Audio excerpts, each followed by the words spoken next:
बिल्कुल सत्य घटना है ना, शहर का नाम नहीं बता रही। वैसे वो यहाँ आए थे, बच्चों ने फैंसी ड्रेस में रोल किया था कि पापा शराब पीते हैं और गाली बकते हैं। सोचना, क्योंकि पीता है तो बच्चे वही रोल तो करेंगे। लेकिन कभी कभी देखा होगा छोटे छोटे बच्चे जब घरों में चौका लगते हैं तो भले वो रूमाल उठा ले, झाड़ू उठा ले, कहते पड़गा लो, और पड़गाने की विधि सीखते हैं वो। आप कभी घर में माला फेरना, आपके बच्चे भी भले उन्हें बोलना नहीं आता है, वो माला फेरना सीखेंगे। लेकिन यदि आज की क्या करोगे, बाप टीवी देख रहा है, फिर बच्चे का मां मंदिर में माला फेरने जाएंगे। जिसकी जड़ खोखली होगी तो पौधा क्या खरा होगा, और खोट जब सोने में होगी तो कंगन क्या खरा होगा। जैसे जाके बाप मतारी वैसे ही वाके लड़का, और जैसे जाके नदी नवारे वैसे ही वाके भरका। जैसे बाप मतारी होंगे वैसे ही। लोग कहते हैं माता जी बहुत गुस्सा करता है। हमने कि प्यार से पैदा हुआ होता तो प्यार का होता, समझ गए? प्यार का बच्चा होता तो प्यारा होता। द्वेष का, ईर्ष्या का, छल कपट का बच्चा है, इसलिए वैसे ही हो रहा है। माताएं गर्भाधान के पहले प्रतिदिन यदि पूजा करती होंगी, माला फेरती होंगी, घर में खुश मिजाज माहौल होगा, अच्छे सबके प्रति आदर करती होंगी, तो बच्चा अपने आप पैर से पैर छूना सीख के आएगा, पेट से पैर छूना सीख कर आएगा। आपको पता है पहले हमारे यहाँ बच्चा जन्म से पहले जैन मंदिर जाने लगता था, क्योंकि सुभद्रा ने आपने क्या देखा है, अभिमन्यु का मौत का कारण चक्रव्यूह नहीं था। अभिमन्यु की मौत का कारण सुभद्रा की निद्रा थी। जब अर्जुन ने घुसने की कला चक्रव्यूह में बता रहे थे तो वो जाग रही थी, लेकिन जब निकलने की कला बताने लगे तो सो गई। एक जरा सी निद्रा बेटे की, ऐसा महारथी बेटे की मौत का कारण बन सकती है। उन माताओं का क्या होगा जो आज तक जागी नहीं है, बस विषय भोग, घूमना फिरना, बोले बहुत अच्छी लाइफ है। अरे बाजारों में कब तक पत्ते चाटोगे? बाजारों में पत्ते चाटोगे तो अगले बार पत्ते के अलावा कुछ नहीं मिलेगा, समझना। इसको बहुत बढ़ावा मत दो। अपनी बेटों बच्चों को भी कहो कि बेटा घर में प्रेम जगाना है तो अपने घर में भोजन बनाकर कम से कम सप्ताह में एक बार तो सारे लोग मिलकर एक साथ खाना खाओ। अपने घर से कुछ बनाकर किसी के यहाँ भेंट करके आओ उस मिठाई में, और जो बाजार से डिब्बे लाते हो उस मिठाई में बहुत अंतर है। और यदि लाते भी हो, चलो कोई बात नहीं, आज बनाना तो मुश्किल है, कोई नहीं बनाएगा, इतना टाइम कौन लगाएगा किचन में, तो जब आ जाती है तब भी अपने हाथ से परोस के तो खिलाओ बड़ों को। अब मंदिर में भी आते हैं तो पूजा की थाली तक लगी मिलती है। अब भाव नहीं लगाओगे तो क्या करोगे? लगाने वाले को दिक्कत, उठाने वाले को दिक्कत, लाने वाले को दिक्कत, दिक्कत ही दिक्कत है। तुमने क्या पाया? कम से कम पूजा वो है जो हमारे जीवन को पूज्यता की तरफ ले जाए। हमने भी पढ़ा था चत्तारी मंगलम, हमारे जीवन में मंगल कैसे आएगा? 4 ही मंगल हैं इस जीवन में भी और आगे जीवन में भी। पुण्य बढ़ेगा तो सब कुछ बढ़ेगा, और वरना जीवन तो एक नरक है। आपको कहा था कि हम सोचते हैं कि जीवन में सुख आएगा, सुख हमारे अंदर से आएगा और सुख हमारे संस्कारों से आएगा। पहले देहरी भगवान की पुष्टि थी, अब डॉक्टरों की देहरी पुष्टि है। पहले ही दिन से बच्चा डॉक्टर के यहाँ जाने लगता, समझ गए ना। गर्भाधान के टाइम से भी डॉक्टरों का टाइम दिया, फैमिली डॉक्टर हैं। हमने कहा पहले कुल देवता होते थे, अब डॉक्टर देवता होने लगे। अब उनके यहाँ चढ़ावा चढ़ा के आते हो। अब जिस बच्चे ने गर्भ से ही मुंह डॉक्टरों का देख रखा है वो तुम्हारा मुंह क्या देखेगा? इसलिए मैंने कहा था दवाएं भी साथ रहती हैं, अभी कुछ नहीं बिगड़ा। लोग कहते क्या करें माता जी, आजकल तो खानी पड़ती दवा। अरे परिवार में खूब काम करो, महिलाएं खूब जितना काम करेंगी। बहुत अच्छे कैंथा वाकर एक डॉक्टर है रूस का, उसने कहा कि आज के समय में हमारे पास शुभ की शक्ति ज़्यादा मिली है। आप लोग भी ध्यान रखना, साइंस के अनुसार बता रही हूँ। विज्ञान कहता है कि हर इंसान के अंदर शुभ की शक्ति 70% है और अशुभ की शक्ति सिर्फ 30% है। आप सोचो, सिर्फ अशुभ की शक्ति हमारे कहाँ है? इतने में अशुभ की शक्ति, ये उत्तम अंग है, लेकिन इतने में ये आपने देखो, कभी गुस्सा आता तो माथा फोड़ते हो, कभी कोई चीज याद नहीं आती तो ऐसे से करते हो। इसका मतलब इतनी शक्ति है, और ये भी परमात्मा के चरणों में आएगी तो शुभ में हो जाएगी। हमारी 70% शक्ति शुभ की हम कहाँ उपयोग करते हैं?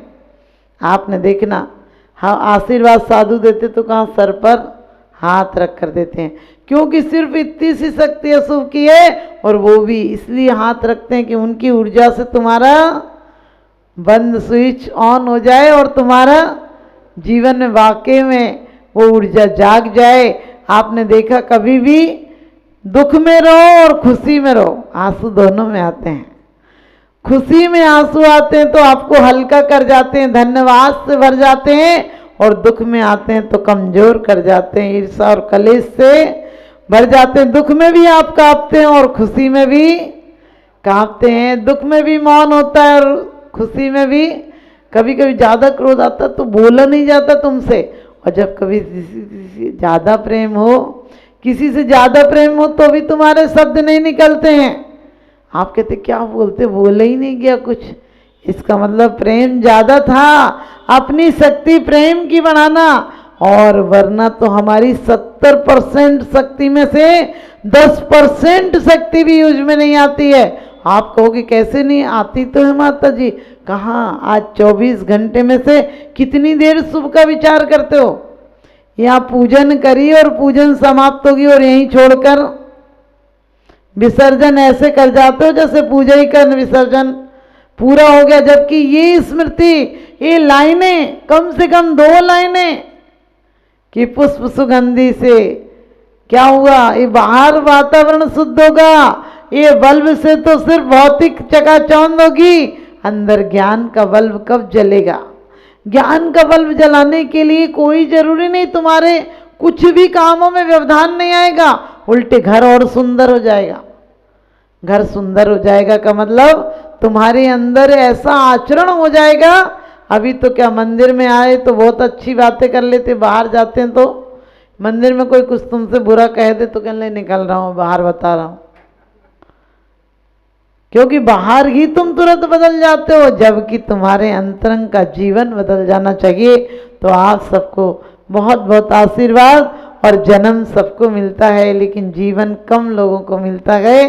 जन्म प्राप्त होना कोई बड़ी बात नहीं, निगोदिया को भी जन्म मिलता है, नारकी को भी जन्म मिलता है, और स्वर्गों के देवताओं को भी जन्म मिलता है।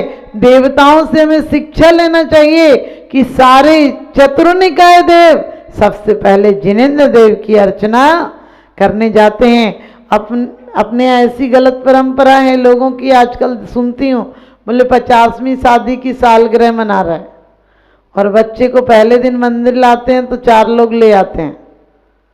अरे शादी की सालगिरह भी मनानी है, 50वीं तो शमशान से निमंत्रण आने के टाइम आ गया, और अब शादी की 50वीं सालगिरह मना रहे हो।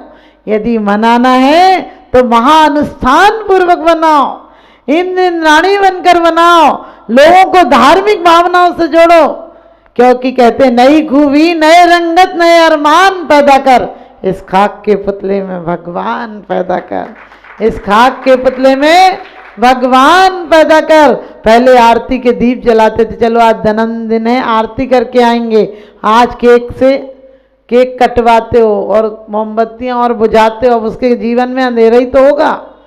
जब तुमने जली जली मोमबत्तियां उससे बुझवा दी तो उसके जीवन के जलते दीपक बुझ जाएंगे। उससे तुमने केक कटवा दी, अभी केक काटेगा, आगे चल के जेब भी काटेगा, फिर बड़ा होके किसी का गला काट दे तो क्या बड़ी बात है। गलत परंपराओं को बिल्कुल जन्म मत दो। पहले हमारे यहाँ जन्मदिन पे लड्डू बनते थे। लड्डू किसका प्रतीक थे? एक साथ संयुक्त होने का प्रतीक थे। लड्डू को बांध कर देखना, ऐसे बंधेंगे, बंध के ही बनते हैं वो, ऐसे बिखरे बिखरे नहीं बनते लड्डू तो, इसलिए बंधने की परंपरा थी। आज केक को टुकड़े टुकड़े में काट के सब खा लेते हैं। बिल्कुल परंपराओं को बदलो। ये पश्चिम की परंपरा है, ये डूबने की परंपरा है। हम तो पूर्व के लोग हैं, उठना जानते हैं। लाली सुबह की भी होती है, लाली शाम की भी होती है, शाम की लाली डूबने वाली होती है। पश्चिम की सभ्यता डुबाने वाली है, उबाने वाली है। तो मैं आप सबको यही आशीर्वाद दूंगी कि अपनी नई परंपरा को नहीं, कोई आए बोले बोल दे हेलो, हमने कि काय को हला रहा, बैठने तो दे। जब कोई जाता है तो बोल तो माता जी को बाय बाय। हमने कि बाय बाय काय को सिखा रहे हो? क्योंकि अभी बाय बाय सिखाओगे, सांप काटे बिच्छू काटे तो शायद बच जाए, जिसको काटे बाय बाय सो तड़प तड़प मर जाए। बाय की बीमारी होती, बड़ी खतरनाक होती, जिसको हो जाए बेचारा बड़ा परेशान रहता है। तुम जाने वाले को बाय का आशीर्वाद दे रहे हो कि जाओ तुम्हें बाय बाय हो। आपको कभी किसी चीज नहीं चाहिए हो तो आप हाथ से मना कर देते हो, और ऐसे ही रिश्तेदार को कह रहे आपकी तो आ गया, अगले बार मत आइयो। ये सब सोचो। हमारे यहाँ तो 4 मिले 64 खिले, 20 रहे कर जोड़, और सज्जन से सज्जन मिले हर से 60 करोड़। हमारे कितना बड़ा लॉजिक था। ये जिस प्रकार से 2 तार मिलकर लाइट जल जाती है, इसी प्रकार से हमारे 2 हाथों की ऊर्जा जब मिलती है तो हमारे जीवन के सकारात्मक तार जुड़ जाते हैं। और सामने वाले को कितनी अच्छी परंपरा थी, हम लोग बोलते थे राम राम जय जिनेंद्र, यानी तुम्हारी जय हो, तुम जिनेंद्र हो, ख्याल दिलाते थे। और सामने वाला भी आपसे कहता था जय जिनेंद्र, कि तुम्हारी भी जय हो, तुम भी तो जिनेंद्र हो। आत्म आभास होता था। लेकिन आज सारी परंपराएं हमने तोड़ दी, और कहते हैं, लोग कहते हैं बच्चे बड़े हो जाएंगे फिर मंदिर आएंगे। हमने कि बच्चे बड़े हो जाएंगे तब मंदिर आओगे? अरे बहुओं की आशा करते थे, बेटा भी हाथ से निकल गया। एक नई नई शादी हुई तो बहू उठती नहीं थी। बहू क्या उठेगी? आजकल तुम बच्चियों को 10-10 बजे तक सुलाते हो, फिर सामने वाले के घर में जाके उन्हें महाभारत ही करना है। अपनी बच्चियों को मंगल कलश की तरह अमृत रस से भरपूर करके भेजो, क्योंकि ये जैन समाज को यदि जगाना है तो हमारी बेटियों को बहुत संस्कारवान बनाना है। हम कब तक चर्चा करते रहेंगे कि महावीर ऐसे थे, राम ऐसे थे, लक्ष्मण ऐसे थे? हर पीढ़ियां बाप का प्रमाण पत्र होती है, हर बेटा बाप का प्रमाण पत्र होता है, क्योंकि जैसा बाप होगा वैसे ही तो बेटा होगा। लोग कहते हैं पिताजी से शकल मिलती है, हमने कहा है ही पिताजी का तो शकल तो मिलेगी, शकल तो मिलेगी है ही उसका, तो फिर कैलेंडर पे कुछ तो चित्र खींचेंगे ही। लेकिन ऐसे संस्कार दो बच्चों को कि बच्चों की तस्वीर अंकित हो जाए, बच्चों का इतिहास बन जाए, और इतिहास जिनवाणी की तरह बने, चारित्रवान बने, बच्चे चरित्रवान बने। हम उन चरित्रहीनों के चित्र घरों पर नहीं लगाएं। हम उन चरित्रहीनों के, समझ गए अब चरित्रहीनों को किसको कहा? हाँ रे, तुम लोग ऐसी चीजें बड़ी जल्दी समझ जाती हो। चरित्रहीनों की ना पोशाक पहने ना बात करें, तो आप लोगों को अपने जन्मदिन को सार्थक बनाना है।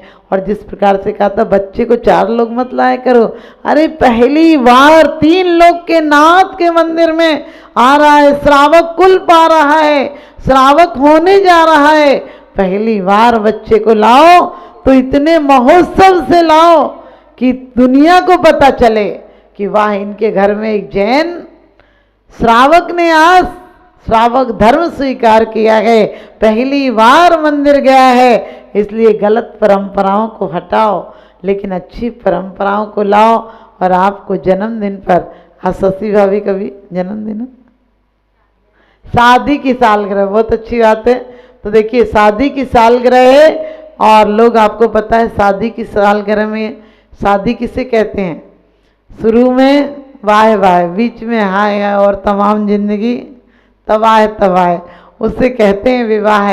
लेकिन विवाह में यदि संस्कारवान पत्नी हो तो जीवन में संस्कार से 16वें स्वर्ग तक जा सकती है। यूं श्रावक व्रत पाल स्वर्ग 16 उपजावे, यानी यदि संस्कारवान पत्नी है।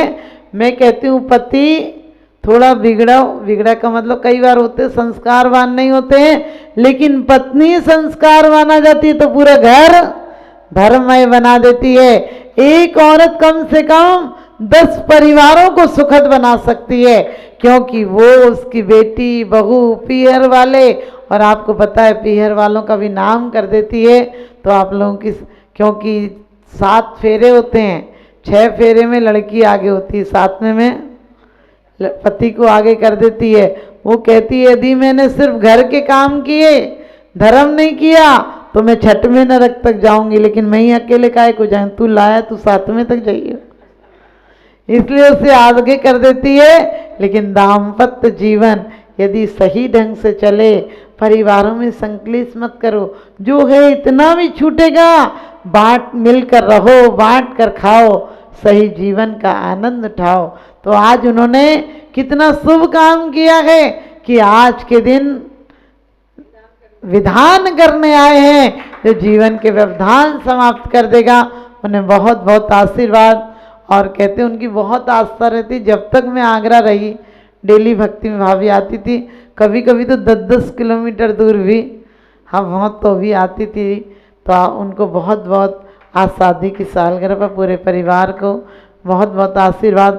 और आप लोग भी ऐसे ही अनुकरण करें कि उनका सानिध्य भी हमें प्राप्त हुआ।